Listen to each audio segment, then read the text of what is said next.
नमस्कार प्रिय विद्यार्थियों, कैसे हैं आप लोग। मुझे उम्मीद है सब कुछ बढ़िया चल रहा होगा। आप अपने घर पे स्वस्थ रहकर अच्छे तरीके से पढ़ाई कर रहे होंगे। और इसी रिदम के साथ जो पहला हमने टॉपिक किया था इससे पहले, वो हमारा था रिप्रोडक्टिव हेल्थ। यानी कि हमने जाना था कुछ जनन स्वास्थ्य संबंधी टॉपिक को, व्यवस्थाओं को समझा था, किस तरह जो है गर्भ निरोधक युक्तियां, कॉन्ट्रासेप्टिव मेथड्स जो है वो काम करती है। कुछ मेथड्स को हमने सीख लिया था, कुछ मेथड्स हमारी क्या है, बाकी है। तो स्टूडेंट्स, आज जो हम बात करना चाह रहे हैं वो हमारी कॉन्ट्रासेप्टिव मेथड्स है, गर्भ निरोधक युक्तियां हैं। ठीक है। तो स्टूडेंट्स, गर्भ निरोधक युक्तियों को शुरू करने से पहले ये जो लेडीज आपको दे रही है, टू बी बिकम ममा, ये जो है अभी माँ बनने वाली है, इसके गर्भ में आपको एक बच्चा दिख रहा है। ठीक है। इस डायग्राम से मैं आपको एक चीज क्लियर करना चाहती हूँ, जो नाम यहाँ पर दिख रहा है बच्चों, एमनियोसेंटेसिस। ठीक है। इस चीज को हम इस चित्र से क्लियर करेंगे।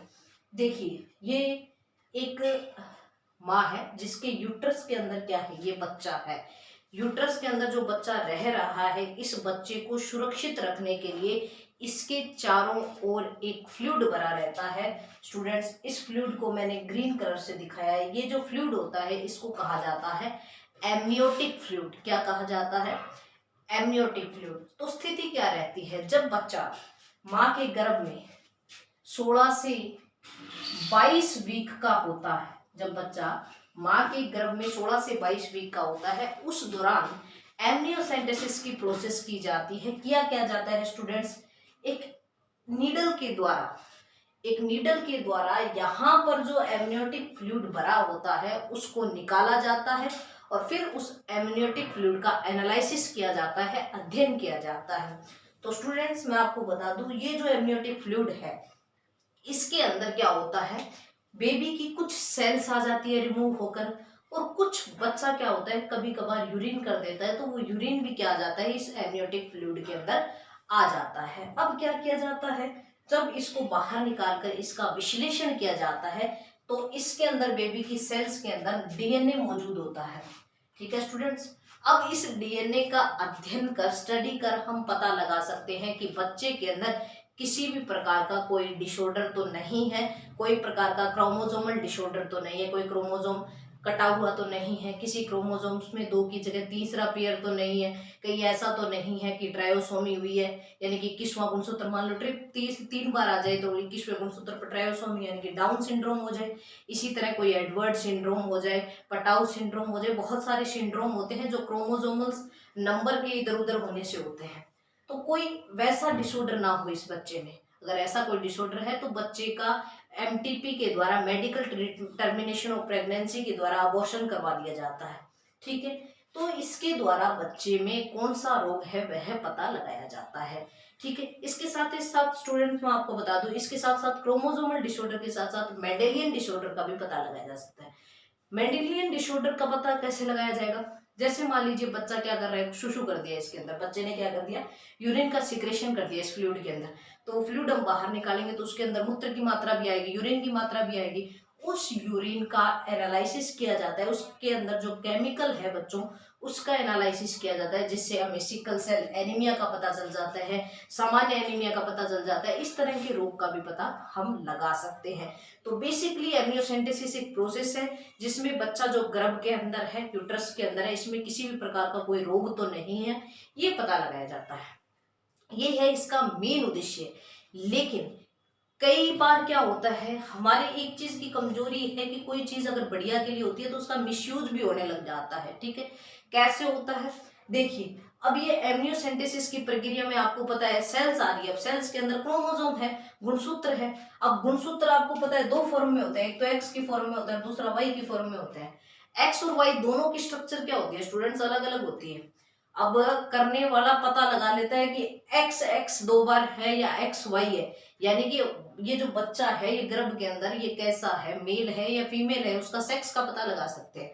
और वो पता लगाने के बाद में फिर इसका क्या करवा दिया जाता है, कई बार क्या है, फीमेल जो फिटस होता है उसकी अबॉर्शन करवा दिया जाता है, उसको अंदर ही मार दिया जाता है। तो इस तरह की घटनाएं भी देखी जाती है।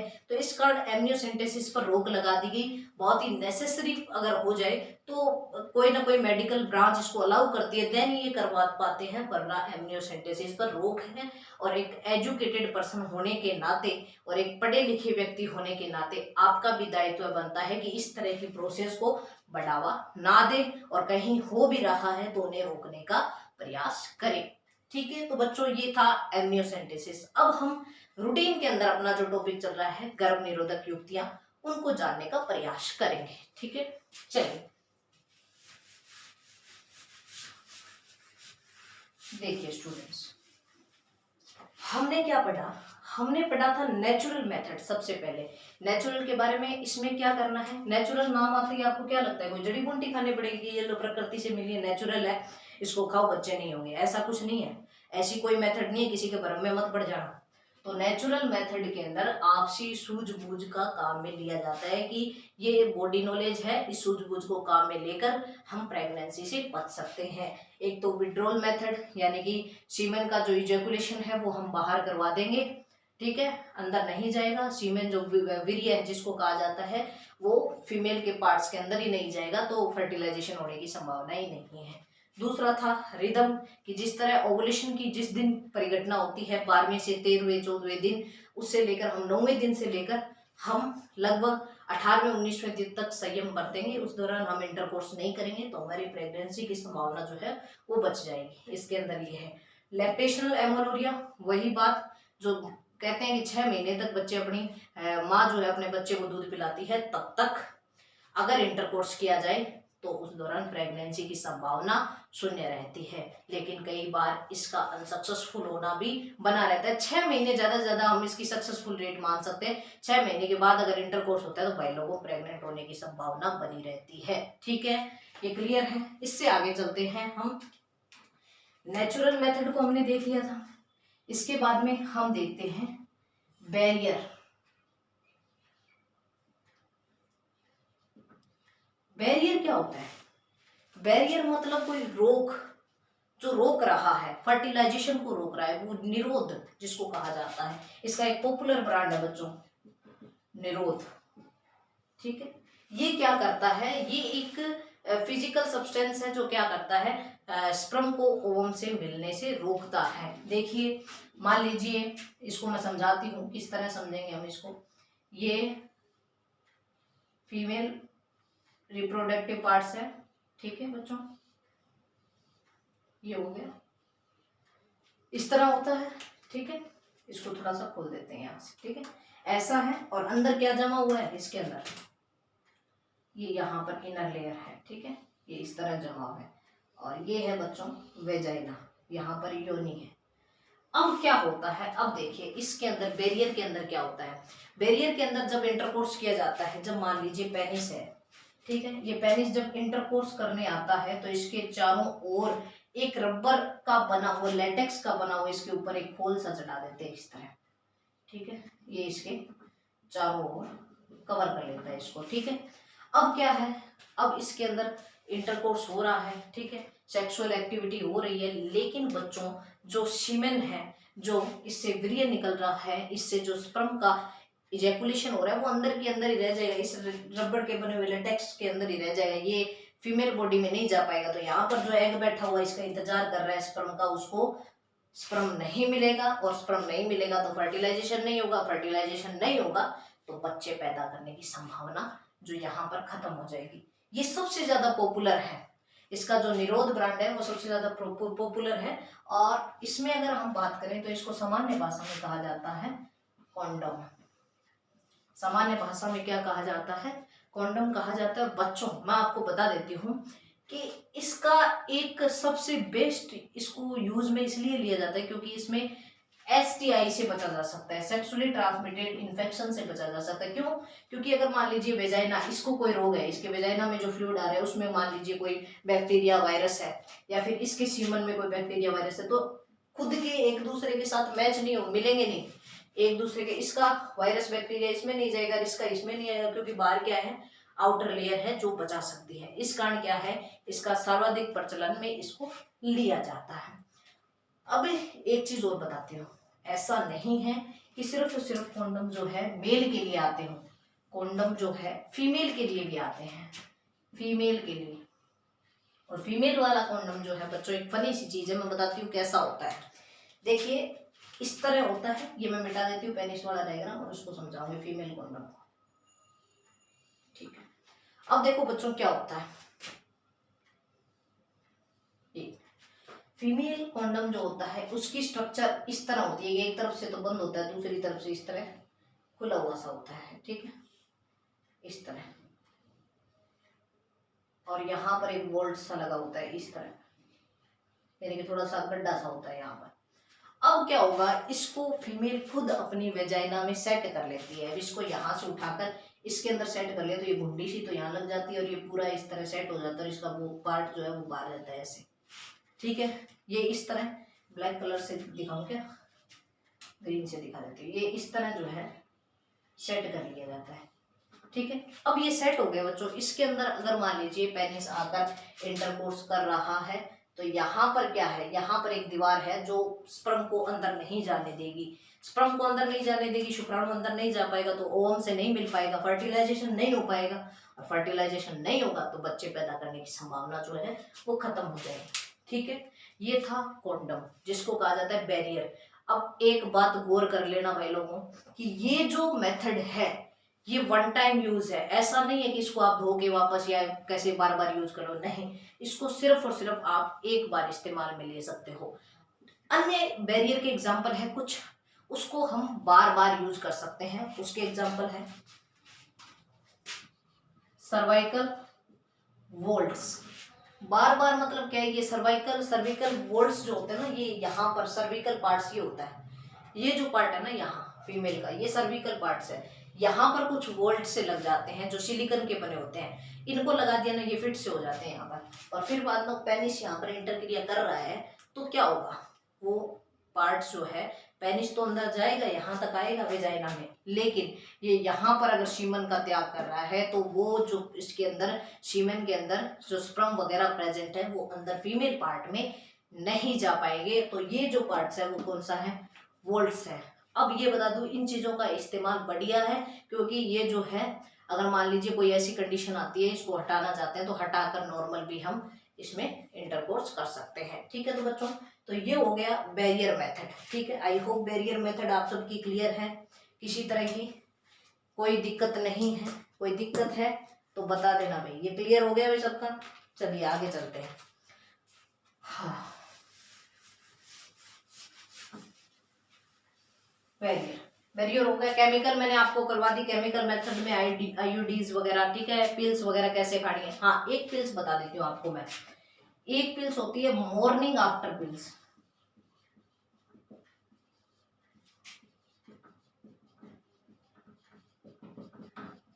मॉर्निंग आफ्टर पिल्स, ये नाम सबने सुना होगा, जिसको हम कहा जाता है, ये मार्केट में एक पॉपुलर नाम से मिलती है जिसका नाम है अनवांटेड 72।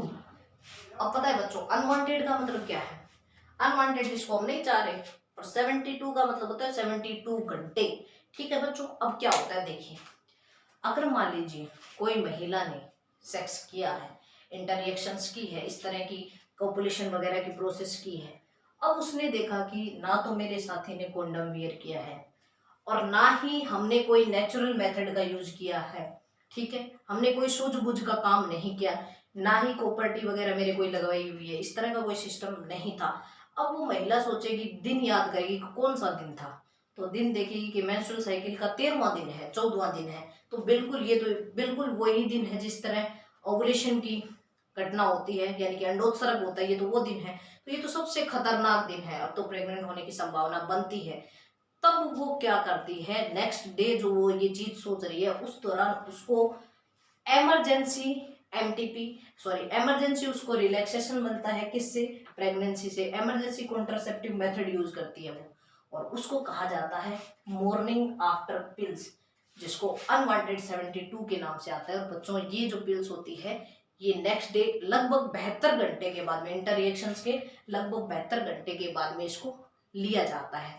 ये क्या करती है, इसके अंदर भी आपको कोई लंबी चौड़ी, ये आपकी अच्छी बात है कि आपको बार बार कोई नई नई चीजें याद नहीं करनी पड़ रही।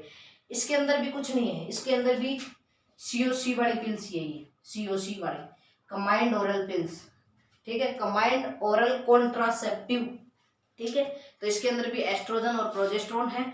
एस्ट्रोजन और प्रोजेस्टेरोन क्या करते हैं बच्चों, ये पीछे मैंने बताया है, यूट्रस हॉस्टाइल कर देते हैं, सर्विकल म्यूकस को क्या कर देते हैं, थिक कर देते हैं, और क्या करते हैं, यूट्रस को हॉस्टाइल करने से वहां पर एम्ब्रियो इम्प्लांट नहीं हो पाएगा, जाइगोट इम्प्लांट नहीं हो पाएगा, तो प्रेगनेंसी जो है वो ठहर नहीं पाती है।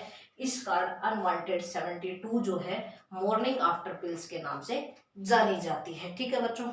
इसके अलावा और सहेली के बारे में बता दिया था मैंने, वैसे बता देती हूँ। सहेली भी वीक में एक बार ली जाती है, ठीक है। वो जो बाकी मैंने सीओसी पीओपी और बताई थी ना, वो क्या थी, 5वें दिन से लगभग शुरू हो रही थी, 21वें दिन तक लगातार ली थी माला डी वगैरह, ठीक है। लेकिन ये सहेली जो है वीक में सिर्फ और सिर्फ कितनी बार लेनी है, एक ही बार लेनी है, ठीक है। मॉर्निंग आफ्टर पिल्स आपने देख लिया। इसके अलावा बच्चों एक आईयूडीज भी आप इस तरह इमरजेंसी में लगा सकते हो, जिसको कहा जाता है आईयूडी प्रोजेस्टा शर्ट, हार्मोन वाली, ठीक है, हार्मोन वाली प्रोजेस्टा शर्ट भी आप लगा सकते हो, तो वो भी प्रोजेस्टेरोन रिलीज करेगी, और ये प्रोजेस्टेरोन यूट्रस हॉस्टाइल कर देगा, जिसके कारण क्या नहीं हो पाएगी, प्रेगनेंसी रुक नहीं पाएगी, ठीक है। तो ये आईयूडीज भी आप इमरजेंसी के तौर पर यूज कर सकते हो, जिस दौरान आपने कोई भी कीज जो है इनमें से यूज नहीं की हो, तब ये इमरजेंसी है। एक तो मॉर्निंग आफ्टर पिल्स और दूसरी कौन सी है, आईयूडीज प्रोजेस्टा शर्ट, ठीक है। ये हो गया। इसके बाद में हम आगे चलते हैं, ठीक है बच्चों। केमिकल हमने पढ़ रखी है पिछले लेसन में, जिसने नहीं देखा है वो पिछला लेसन देख ले, बाकी मैं इसके डिस्क्रिप्शन में इसका लिंक डाल दूंगी, है ना, ठीक है बच्चों। नेक्स्ट हमारी मेथड जो आएगी वो है सर्जिकल मेथड।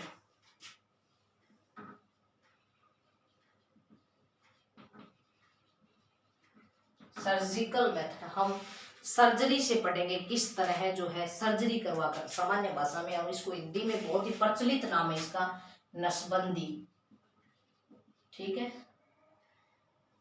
कि किस तरह हम सर्जिकल मेथड से नसबंदी करवाकर जो है प्रेगनेंसी से छुटकारा पा सकते हैं, ठीक है। इंटरकोर्स करते रहें लेकिन प्रेग्नेंट होने की संभावना शून्य हो जाएगी, तो वो है सर्जिकल मेथड, जिसको कहा जाता है नसबंदी, ठीक है बच्चों। ये दो प्रकार की होती है, एक तो है ट्यूबेक्टोमी, दिख रहा है ना, पहली मेथड है ट्यूबेक्टोमी, दूसरा है वेस्केटोमी, ठीक है। दो मेथड आपको याद रखनी है, ट्यूबेक्टोमी और वेस्केटोमी, ठीक है। अब ये तो होती है बच्चों फीमेल के अंदर, किसके अंदर होती है, फीमेल के अंदर, और ये होती है मेल के अंदर, यानी कि ये मेल की नसबंदी है और ये क्या है, फीमेल की नसबंदी। अब होता क्या है, देखो कैसे क्या करवाना है हमें, ठीक है।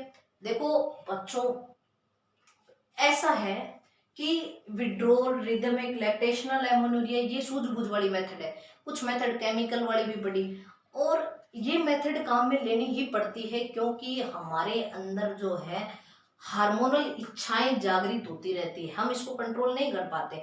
हार्मोनल इच्छाओं की वजह से ये सब पॉपुलेशनरी जो एक्शन है वो होते हैं, लेकिन ऐसा तो है नहीं कि हमारी हार्मोनल अलाउ किया, हमें हार्मोन का मन किया कि इंटर रिएक्शंस होनी चाहिए, इंटरकोर्स होना चाहिए, तो हमने 10 बच्चे पैदा कर दिए, ऐसा नहीं कर सकते ना। तो इसलिए बच्चों ये मेथड करनी पड़ती है। कंप्लीट एब्सटिनेंस भी हम नहीं रह सकते। कोई बच्चा ऐसा है जो ऐसा चाहेगा कि हम कंप्लीट एब्सटिनेंस रखेंगे, हम तो बच्चे पैदा ही नहीं करेंगे, और हमने तो पूर्णतः इस प्रक्रियाओं को, इंटरकोर्स को छोड़ दिया, हम तो करेंगे नहीं, ना शादी करेंगे ना ऐसा कुछ करेंगे, तो ऐसा नहीं हो सकता। ये चीजें नेचुरल है, होती है, स्वभाव के अंदर आती है, ठीक है। तो बच्चों कंप्लीट एब्सटिनेंस नहीं हो सकता। कंप्लीट एब्सटिनेंस अपवाद स्वरूप कुछ लोगों का होता है, लेकिन बाकी जो है इन मेथड से गुजरना ही पड़ता है, इंटरकोर्स सबका होता है, और फिर इन प्रोसेस को यूज में लेना पड़ता है। ऐसा तो है नहीं कि इंटरकोर्स के बाद हर इंटरकोर्स से हम बच्चा पैदा करेंगे, नहीं कर सकते, ठीक है। तो बच्चों दो तरह की मेथड है, एक तो ट्यूबेक्टोमी, दूसरा है वेस्केटोमी। अब ये जो होती है ये मेल के अंदर होती है, ठीक है। मेल के अंदर कैसे होगी नसबंदी, मैं आपको बताती हूँ, ठीक है। देखो क्या होगा, ये मान लीजिए पेनिस है, दिख रहा है क्या यहाँ तक? ठीक है, ये मान लीजिए मेल के पेनिस है, छोटे छोटे बना देते हैं। ये उसका स्क्रोटम है, ठीक है, पेनिस हो गया, और ये मेल का क्या हो गया? स्क्रोटम हो गया। यहां से ये जो लेयर है ये बच्चों एपिडिडाइमस की है। टेस्टिस के पास में क्या है? एपिडिडाइमस। एपिडिडाइमस क्या करता है? यहाँ पर जो स्पर्म आता है टेस्टिस से बनने के बाद में, एपिडिडाइमस में वो मैच्योर होता है, ठीक है। मैच्योर होने के बाद में इसको ले जाती है वास डेफरेंस। कौन ले जाता है? वास डेफरेंस ले जाती है यहाँ से, ये यहाँ से लेके चली गई इसको, ठीक है बच्चों। ये मैं मिटा दूं ऊपर से, कोई दिक्कत नहीं है। यहां से क्या है? इसको वेस डिफरेंस लेकर चली गई। अब यहां से ये आएगी सेमिनल वेसिकल से जुड़ जाएगी, यहाँ पर सेमिनल वेसिकल हो गया, ठीक है। आगे प्रोस्टेट ग्लैंड से जुड़ गया, ठीक है।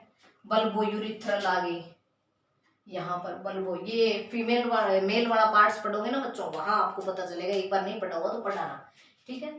यहाँ पर क्या हो गया? बल्बो यूरिथ्रल आ गई, और यहाँ से यूरिथ्रा निकल गई। अब ये यूरिथ्रा निकल रही है, ये यूरिथ्रा क्या होगी? इसके चारों पेनिस हो गएगी, यहाँ से पेनिस के थ्रू ये बल्ब यूरिथ्रल जो है, यूरिथ्रा जो है वो बाहर खुल जाएगी। ये है मेल का पार्ट है ना, समझ पा रहे हो? ये टेस्टिस है, यहाँ पर स्पर्म बन रहा है, यहाँ पर स्पर्म बन रहा है। एपिडिडाइमस में वो मैच्योर हो रहा है। एपिडिडाइमस में मैच्योर होने के बाद में ये वास डिफरेंस इसको लेकर जाएगी, फिर ये पेनिस के थ्रू बाहर निकलेगा। अब क्या होता है इसके अंदर, हम क्या करेंगे? इस व्यक्ति को क्या करें? हल्का सा एनेस्थीसिया देंगे। एनेस्थीसिया देने के बाद में इसको बेहोश करना है। एनेस्थीसिया मतलब पता ना चले इसको, कोई इसके साथ हम ऑपरेशन वगैरह कर रहे हैं तो इसको हमने एनेस्थीसिया दे दिया। अब क्या करेंगे बच्चों? इसके हल्का सा कट लगाएंगे, और कट लगाकर इसकी ये वास डिफरेंस को हम अलग अलग करके काट के बांध देंगे। यहाँ पर इसको बांध दिया, इसको यहाँ से बांध दिया, ठीक है। इसको काट के हमने क्या कर दिया बच्चों? यहाँ जोड़ लगा दिया, बांध दिया, इसको अलग अलग कर दिया, ठीक है। अब ऐसा ही सिस्टम हमने इधर वाले साइड भी कर दिया, ठीक है, कर दिया। अब इसके अंदर ऐसा नहीं है स्पर्म बनना बंद हो जाएगा।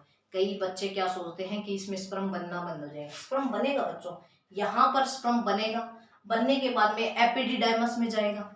एपिडिडाइमस में जाने के बाद में क्या होगा? ये वहां पर मैच्योर होगा, और मैच्योर होने के बाद में इसको कोशिश करेगा वास डिफरेंस में जाने की, लेकिन ब्रिज टूट गया तो आगे नहीं जा पाएगा। ये नहीं जा पाएगा तो ये एपिडिडाइमस में क्या हो जाएगा? इस मर जाएंगे, ये काम ही नहीं है इनका कुछ, तो ये एपिडिडाइमस में डेड हो जाएंगे, मर जाएंगे, ठीक।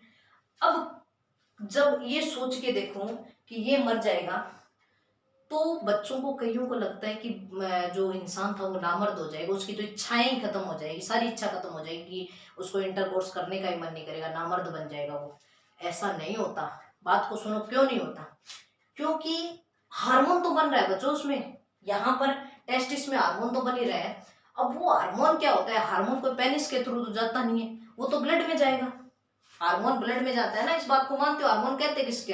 कि हार्मोन एक ऐसा केमिकल सब्सटेंस है जो एंडोक्राइन ग्लैंड से सीक्रेट होता है और ब्लड के अंदर छोड़ दिया जाता है, ब्लड उसको काम करने वाले पाथवे तक लेकर जाता है, ठीक है। तो अब ये हार्मोन, मान लीजिए यहाँ पर कोई ब्लड वेजल्स थी, उसमें चला गया, तो हार्मोन यहाँ पर ब्लड वेजल्स में आ गया। अब ये ब्लड वेजल शरीर के भागों में जाएगी, फिर इच्छाएं जागृत होगी, फिर काम होगा। अब एक बात बताओ, अब एक चीज सोच के देखो, क्या इस तरह की नसबंदी करवाए हुए बंदे में क्या उसमें इजैकुलेशन होता है? क्या इजैकुलेशन मतलब वीर्य का स्त्राव होता है क्या? बिल्कुल होता है बच्चों, वीर्य का स्त्राव तो होता है, लेकिन सीमन का स्त्राव तो होता है, लेकिन उसमें स्पर्म नहीं होता, क्योंकि स्पर्म एपिडिडाइमस में मर गया, ठीक है। अब ये पूछोगे कि सीमन कहाँ से आया? तो सीमन तो बच्चों यहाँ पर प्रोस्टेट ग्लैंड है, ठीक है, प्रोस्टेट ग्लैंड है ना, तो इनका यहाँ से ये जो सिक्रेशन बन रहा है ये तो पेनिस के थ्रू जाएगा ही, ये तो पेनिस के थ्रू जाएगा। तो सीमेन तो होता है बच्चों 100% सीमेन है ना, तो उसमें 10% स्पर्म होता है, तो 10% स्पर्म वाला पार्ट काट दो आप, बाकी सारा इजैकुलेशन जाएगा। और ये इजैकुलेशन अगर फीमेल बॉडी में जा रहा है, ये स्त्राव अगर फीमेल बॉडी में जा रहा है, तो क्या फीमेल को प्रेग्नेंट करेगा? क्या नहीं करेगा? क्योंकि स्पर्म नहीं है इसमें, ठीक है। किसी को हम रबड़ की गोलियां मारते रहो, उसको मार तो नहीं सकते ना, प्रहार तो कर रहे हैं उस पर लगा, लेकिन एक्चुअल जो गोली है, जो राइफल की गोली है, उससे प्रहार होता है, तो उसी से क्या होता है? जो अपना टारगेट है वो कंप्लीट होता है। तो यहाँ पर कोई फर्क नहीं पड़ने वाला। और इस तरह की प्रोसेस जो होती है वो क्या कहलाती है, वेस्केटोमी, जो नर के अंदर की जाती है और किसको रोकती है, प्रेगनेंसी को रोकती है। इंटरकोर्स की इच्छाएं भी बनी रहती है, व्यक्ति नामर्द नहीं होता क्योंकि हार्मोन इसमें रिलीज होता है। ठीक है, अब देखो बच्चों, फीमेल की ट्यूबेक्टोमी, फीमेल की नसबंदी कैसे होगी। अब फीमेल की बताती हूँ आपको, ये मेल की थी ना। हाँ, फीमेल के अंदर क्या होगा, देखिए फीमेल के अंदर होगा, ये फीमेल पार्ट है, बहुत बार डायग्राम बना दिया बच्चों, ये क्या है, फीमेल पार्ट।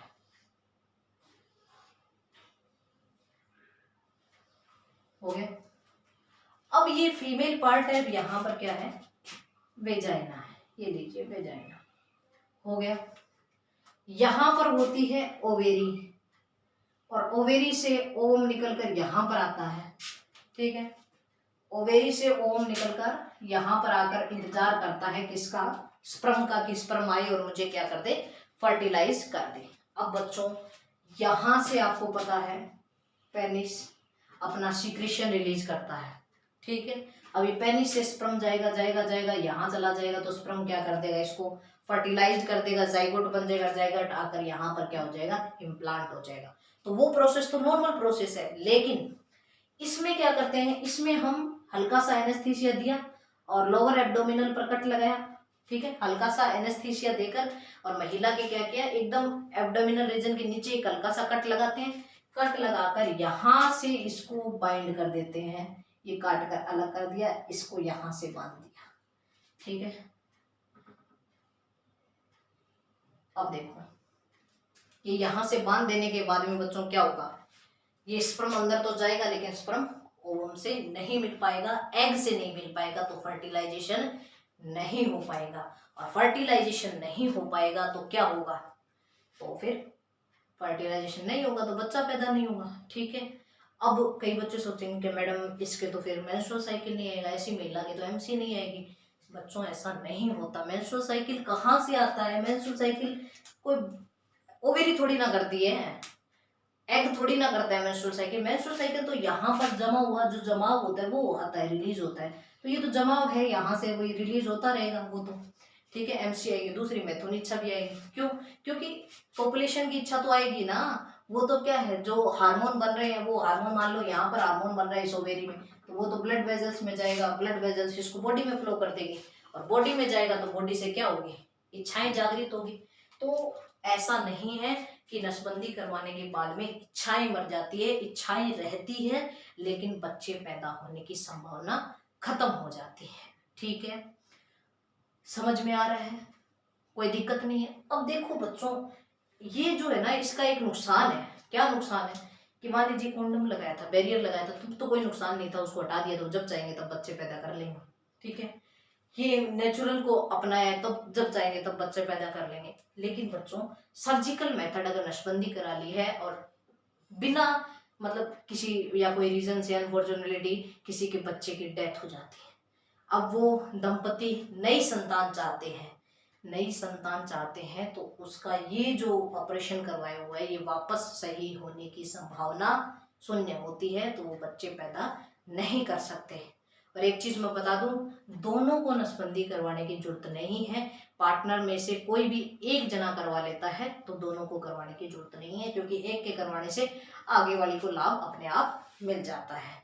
तो ये थी बच्चों हमारी सर्जिकल मेथड, जिसका जो लॉस है वो बिल्कुल क्या है, यानी कि इसका अनसक्सेसफुल रेट जो है बिल्कुल शून्य है, बहुत ज्यादा, बहुत बहुत बहुत ज्यादा क्या है, इफेक्टिव है। ठीक है, तो ये हमने पढ़ा सर्जिकल मेथड के बारे में।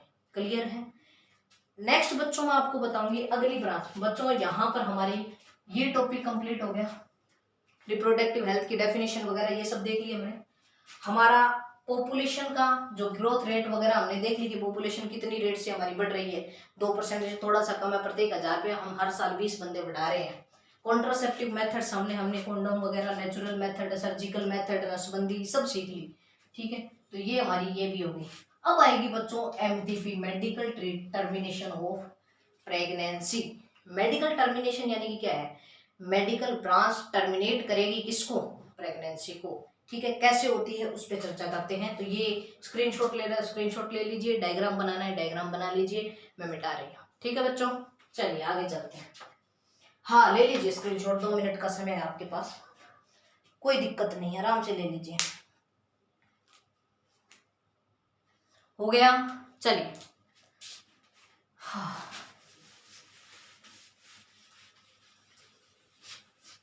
अब बच्चों नेक्स्ट हमारी जो ब्रांच आएगी वो क्या है, MTP, medical termination of pregnancy. MTP पे हम बात करेंगे तो MTP के बारे में मैं आपको बता दूं कि MTP क्या करती है, टर्मिनेट कर देती है किसको, गर्भ को, बच्चे को क्या कर देती है, टर्मिनेट कर देती है। इसको सामान्य भाषा में अबॉर्शन कहा जाता है।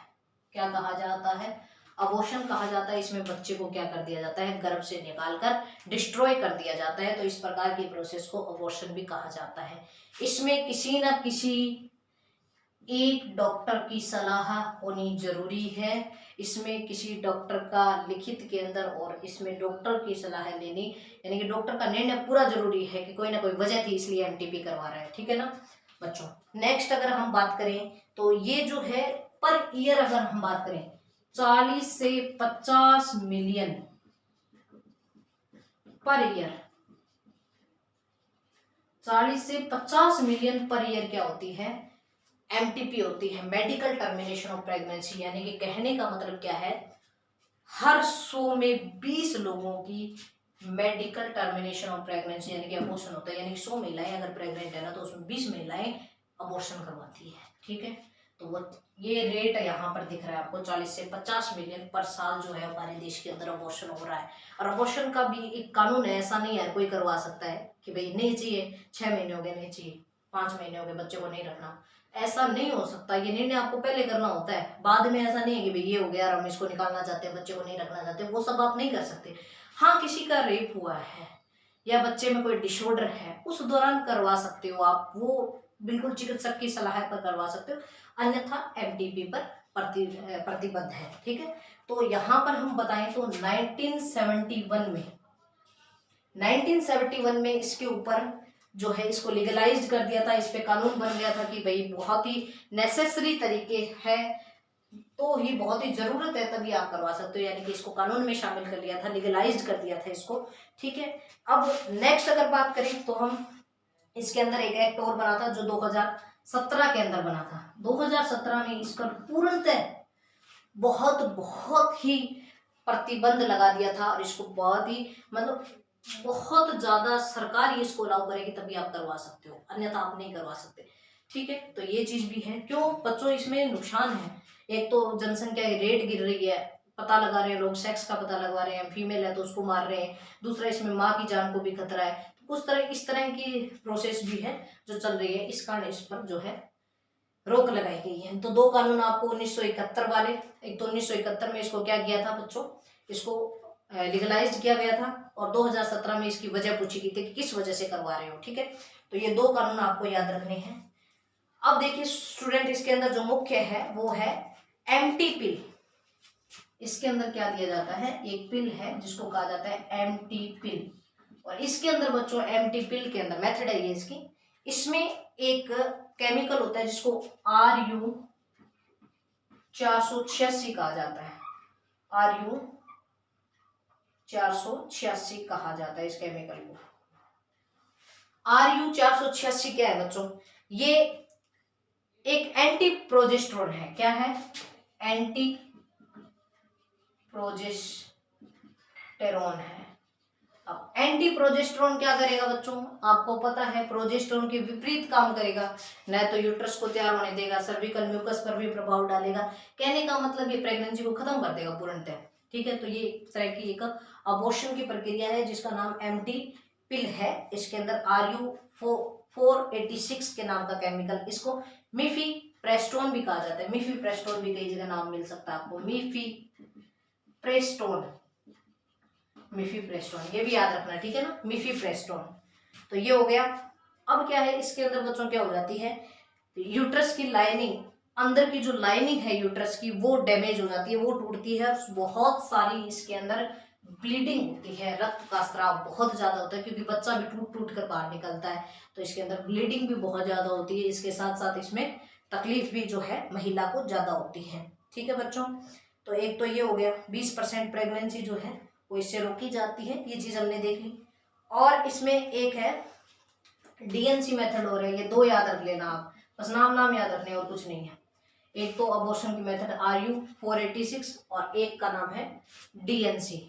ठीक है, और इसका निश्चित काल ऐसा नहीं है कि आप कभी भी करवा सकते हो। ठीक है, इसका क्या है, एक निश्चित काल है। अगर आप इसको प्रेगनेंसी के बहुत टाइम बाद करवा रहे हो, 12 महीने तक, 12 महीने नहीं 12 वीक तक इसको सेफ माना जाता है। 12 वीक तक अगर आप करवा रहे हो तो ये सेफ है, 12 वीक तक सेफ है। 12 वीक के बाद में 12 वीक तक भी एक चिकित्सक की सलाह जरूरी है, वही करेगा, वही सब इसमें लिखित में आपको सब कुछ देगा, उसके बाद में MTP करवा सकते हो ये।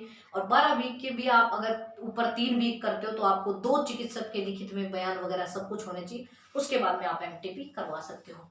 तो मेडिकल टर्मिनेशन ऑफ प्रेगनेंसी क्या करता है, गर्भ के अंदर बच्चा आरोपित हो जाने के बाद में, इम्प्लांट हो जाने के बाद में उसको रोकता है, अबॉर्शन करता है, उसको मारता है, और अंदर से मरे हुए बच्चे को जो है वो बाहर निकाला जाता है। अब क्या है, कई लोगों को ये कहा जाता है ना कि ये बहुत ही मतलब गलत काम कर रहे हो आप, तो लोग क्या कहते हैं कि ये तो बना ही नहीं, जब तक दिल की धड़कन बनती है तब पाप लगता है, ऐसा सिस्टम है, हार्ट बीट बन जाती है तब बच्चा बन गया तब पाप लगता है, उससे पहले कुछ भी करें तो पाप नहीं लगता। बच्चों, अगर सेल एक भी बन गई ना, उसको भी आप डिस्ट्रॉय करोगे तो उसका भी आपको नुकसान होगा, क्योंकि ये मेथड कोई छोटी मोटी मेथड नहीं है। प्राकृतिक चीजों के साथ अगर खिलवाड़ किया जाता है तो वो शरीर में नुकसान ही पहुंचाता है। शरीर ले लो चाहे नेचुरल कोई भी मेथड ले लो, आप प्रकृति के साथ खिलवाड़ करोगे तो प्रकृति उसका हर्जाना आपसे ही भुगतेगी। ठीक है, तो इस तरह ये मेथड क्या है, नुकसानदायक है। अगर कोई बनने वाली 2 सेल भी अगर फ्यूचर में अगर बच्चा पैदा करने वाली थी, पूरा बच्चा बनाने वाली थी, उसको आप मार रहे हो तो वो एक आप पाप ही कर रहे हो, तो इसको हमें बढ़ावा नहीं देना है। वैसे भी आप इस पर कानून बन चुके हैं, लेकिन फिर भी अगर ऐसा कुछ हो रहा है तो मेडिकल स्टूडेंट्स होने के नाते आपका दायित्व बनता है कि आप इन पर क्या लगाओ, रोक लगाओ। आप 2 नाम याद रख लेना, एक तो डीएनसी और एक MTP।